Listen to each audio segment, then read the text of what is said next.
هل أتى على الإنسان حين من الدهر لم يكن شيئا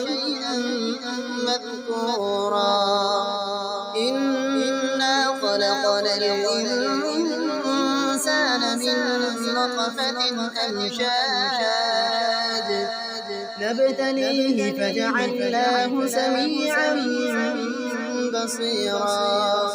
إنا هديناه السبيل إما شاكرا وإما كفورا إنا أعتدنا للكافرين سلاسل وأغلالا وسعيرا إن الأبرار يشربون من كأس كان مزاجها كافورا عينا يشرب بها عباد الله يفجرونها تفجيرا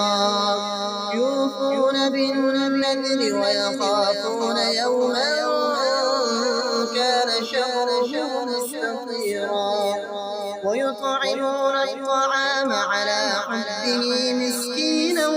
ويتيما وأسيرا إنما نطعمكم لوجه الله لا نريد منكم جزاء ولا شكورا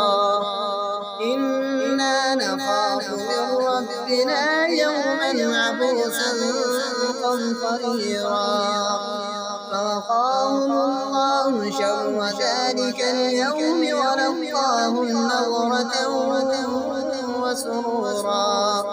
وجزاهم بما صبروا جنة وحريرا